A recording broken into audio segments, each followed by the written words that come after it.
अपन एक पेपर लेते हैं, विच of the following number has the terminating decimal representation. Upon के अंदर हमेशा एक चीज़ का ध्यान में रखना है कि जैसे कोई नंबर है 2/5 या 3/2 या 7/10 या 2/25 या 3/8 या 7/20, जिसका फैक्टर 5 हो, 2 हो या 5 × 2 हो।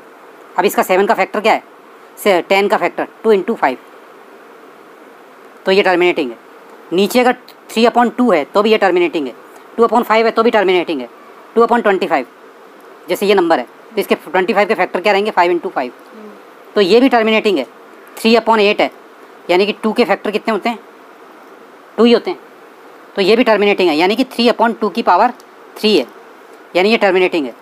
7/20 यानी 2 × 2 × 5, यानी कि इसके फैक्टर में क्या होना चाहिए, सिर्फ 2 और 5। 2 और 5 के अलावा कोई दूसरा नंबर आ गया तो वो नॉन टर्मिनेटिंग है। तो इसमें देखो, इसके अंदर 1/7 है, 2 और 5 है क्या इसमें, नीचे अपॉन में, नीचे की तरफ डिनोमिनेटर नीचे वाले नंबर को कहते हैं, तो इसमें नहीं है, तो ये नॉन टर्मिनेटिंग। 3 non terminating. 6 में 2 है, 2 × 3, लेकिन 2 है लेकिन 3 नहीं चाहिए। मैंने क्या कहा, 2 और 5 के अलावा कोई भी नंबर आ गया तो वो नॉन टर्मिनेटिंग है। तो नीचे 5/6, नीचे फैक्टर क्या रहेंगे, 2 × 3। 2 अगर होता या 5 होता तो वो टर्मिनेटिंग होता, लेकिन यहाँ पर क्या आ गया, 3, तो ये नॉन टर्मिनेटिंग है। तो यानी कि सिर्फ टर्मिनेटिंग नंबर कौन सा बचा, 3/5। तो ये यहाँ पर सी इसका सही आंसर है कि ये टर्मिनेटिंग डेसिमल है, सिर्फ ये इसमें।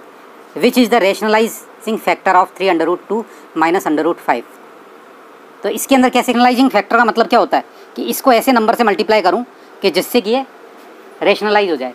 तो मैंने एक चीज़ बताई थी कि आप जब भी इस नंबर को देखो तो एज इट इज़ रख लो, 3√2 √5, यहाँ पर माइनस है तो यहाँ पर प्लस कर दो, ये इसका रेशनलाइजिंग फैक्टर है। इससे मल्टीप्लाई करते ही नंबर क्या हो जाएगा, रेशनलाइज। कैसे, 3 × 3 = 9, वैसे ये करने की जरूरत नहीं है। √2 को 2 से, √2 से किया 2, माइनस √5 को √5 से किया तो 5 हो गया। a - b और a + b मिल करके a² - b², तो इससे ये बन गया।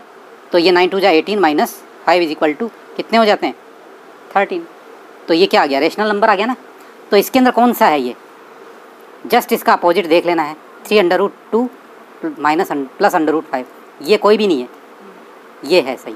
बच्चे ये निशान लगा देते हैं, ये गलत है। इसमें ये देखो माइनस का है तो यहाँ पर प्लस का देख लिया।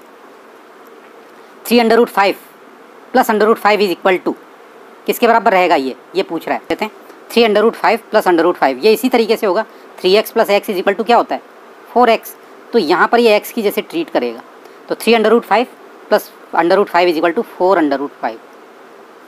2√3 - √3 = √3।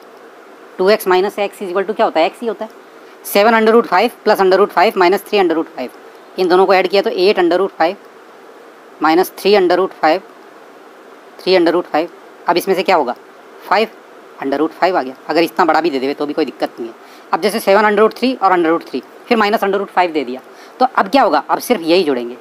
जैसे कि 3x + x - y, तो इसमें 4x - y होगा। ये जुड़ेगा क्या इसके साथ, नहीं, ये अंडर के अंदर अलग है, तो ये जुड़ जाएंगे। 8√3 - √5, तो इसके साथ में मैंने और भी एग्जाम्पल दे दिए, दूसरा भी आ जाए तो यहाँ पर क्या होगा, 3√5 + √5 = 4√5, ये आंसर रहेगा।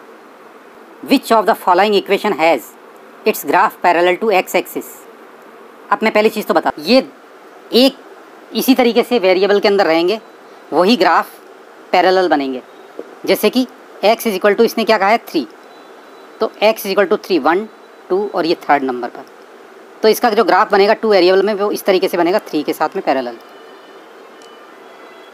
3 के साथ में पैरेलल बन गया। और y के साथ में, तो ये किसके साथ पैरेलल बना है, सर आज आप इतनी लेट की, मतलब जल्दी क्या हो गई थी? ये इसके x के साथ में पैरेलल बना है या y के साथ में, x, ये y के साथ में, y कौन सा एक्सिस है, ये, तो इस y के साथ में ये पैरेलल बना है, x = x की वैल्यू, और ये y - 4 है, तो 1 2 3 4, ये, तो ये किसके साथ में पैरेलल बना है, y की अगर दे रखा है तो ये x के साथ पैरेलल बनेगा। ये चीज़ ध्यान में रख लेना। और x की दे रखा है वैल्यू, तो ये y के साथ पैरेलल बनेगा। तो इसके अंदर क्या कह रहा है, which of the following equation has its graph parallel to x axis. तो x एक्सिस के साथ में पैरेलल कौन सा रहेगा, इसमें मैंने क्या कहा था, ओनली y देना चाहिए। तो y किस में दे रखा है, यही दे रखा है, सिर्फ अकेला y दे रखा है। तो ये जो y बनेगा वो किसके साथ में पैरेलल बनेगा, x एक्सिस के साथ में। ये किसके साथ में पैरेलल बनेगा, y के साथ में। x इक्वल टू -5 ये y के साथ में बनेगा, और ये x y दोनों के साथ में किसी के साथ पैरेलल नहीं बनेंगे, ये भी नहीं बनेगा।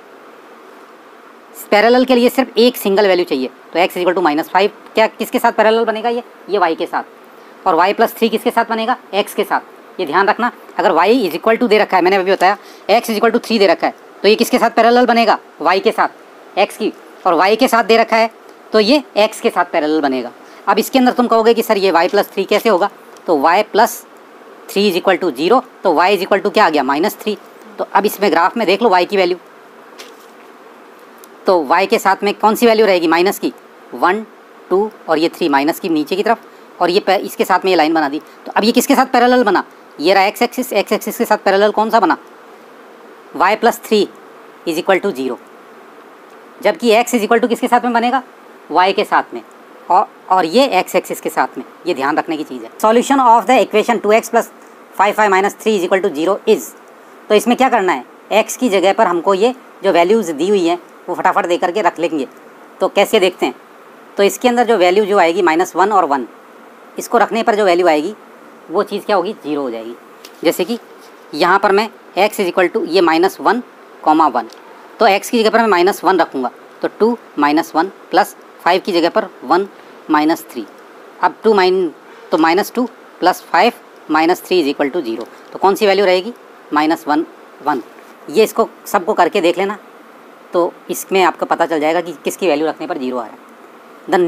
The number of a solution the equation 3x plus 5y plus 15 is equal to 0 can have only 1 exactly 2 0 infinitely many. इस तरीके से जो सॉल्यूशंस आते हैं वो क्या आएंगे, इनफाइनाइटली मैनी आएंगे, ये ध्यान रखना, ठीक है। इन विच क्वाड्रेंट द पॉइंट -5 4 लाए। तो इसके लिए मैंने तरीका आया था कि अगर x और y दोनों की वैल्यू प्लस रहती है तो फर्स्ट क्वाड्रेंट, इसकी वैल्यू माइनस और y इस तरीके से रहती है, पहले वाले की माइनस और दूसरे की प्लस, तो सेकंड दोनों की अगर माइनस नेगेटिव रहती है तो ये थर्ड क्वाड्रेंट होगा, ये थर्ड क्वाड्रेंट है। और अगर इसकी है प्लस और इसकी माइनस है तो ये फोर्थ क्वाड्रेंट। दोनों की माइनस तो थर्ड, दोनों की प्लस तो फर्स्ट, और इसकी माइनस x की माइनस और इसकी प्लस तो ये सेकंड, और इसकी प्लस और इसकी माइनस तो ये फोर्थ क्वाड्रेंट में होगा। अब इसके अंदर देखो -5 एंड 4 किस में लाई कर रहा है, सेकंड क्वाड्रेंट में लाई करेगा। ये डायरेक्ट आंसर आ जाना चाहिए। विच of the following point lie on y axis. इसके लिए मैं जो y एक्सिस के ऊपर लाई करेगा उसमें x की वैल्यू 0 होनी चाहिए। तो x की वैल्यू 0 किस में है, ये, इसकी वैल्यू 0 ये है। तो जिसकी भी जो भी पॉइंट, अगर ये कहता है कि x एक्सिस के ऊपर, तो x एक्सिस के ऊपर y की वैल्यू 0 होनी चाहिए। क्वेश्चन है which point lies on the x axis. x axis के ऊपर कौन सा रहेगा, जिसमें सिर्फ x की वैल्यू रहेगी और y की वैल्यू 0 रहेगी। ये x कोऑर्डिनेट जो है ना, इसकी वैल्यू ये तो है x की दी हुई है और इसकी 0, तो x एक्सिस के ऊपर लाइज करने वाले इस तरीके से रहेंगे, इसकी वैल्यू दी रहेगी और सेकंड नंबर वाला 0 रहेगा, इसकी वैल्यू दी हुई रहेगी, सेकंड वाला 0 रहेगा।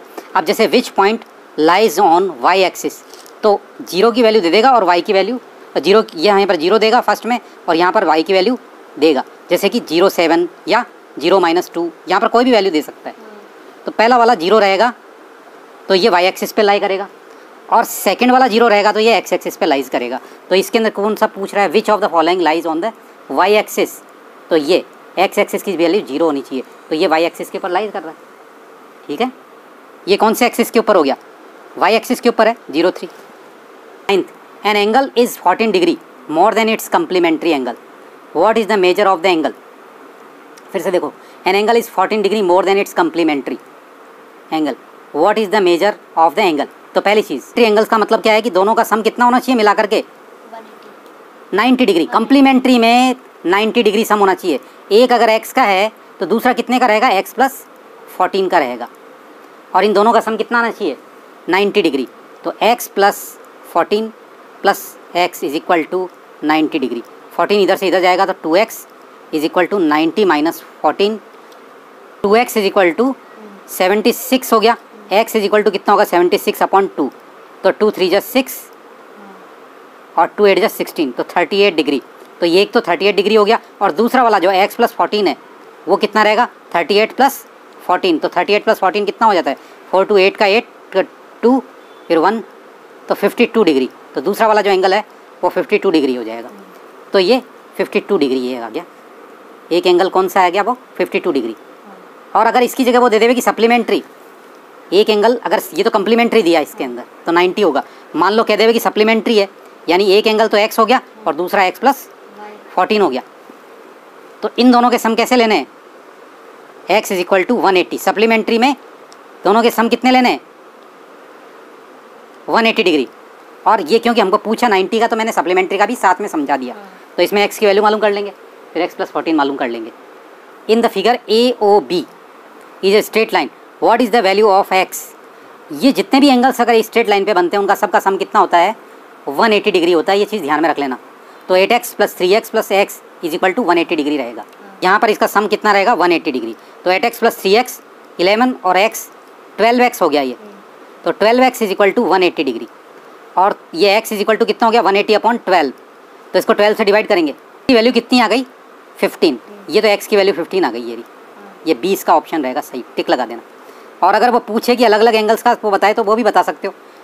12 को एक बार 8 से मल्टीप्लाई करना है, नहीं 15 को एक बार 8 से, 3 से फिर अकेला, लेकिन इसने सिर्फ x की वैल्यू पूछी है तो x की वैल्यू 15 डिग्री आ गई। In the figure L parallel to M है और इसकी वैल्यू 72 डिग्री है, ये x की वैल्यू पूछ रहा है। मैं इसको डायग्राम को अलग बना देता हूँ, ये 72 डिग्री है, तो ये और ये एंगल, ये कौन सा, ये लाइन पैरेलल है, ये लाइन पैरेलल है, तो ये क्या बना F बन गया। करस्पॉन्डिंग एंगल्स है, करस्पॉन्डिंग एंगल्स में मैंने बताया था F बनेगा, ये और ये इक्वल होंगे अगर ये लाइन पैरेलल है तो ये 72 डिग्री, ये कितने का दे रखा है इसने 18 डिग्री, तो ये x मालूम करना है। ये जब 72 डिग्री है तो ये कितने का रहेगा, एक लाइन के ऊपर जो एंगल्स होते हैं वो कितने डिग्री के होते हैं 180 के होते हैं। तो इसको मैं मान लेता हूँ y, तो y + 72 degree is equal to कितना हो जाता है 180। इसको y की वैल्यू मालूम करनी है, तो 180 में से 72 को माइनस करो, कितना आएगा 108, तो ये 108 का हो गया।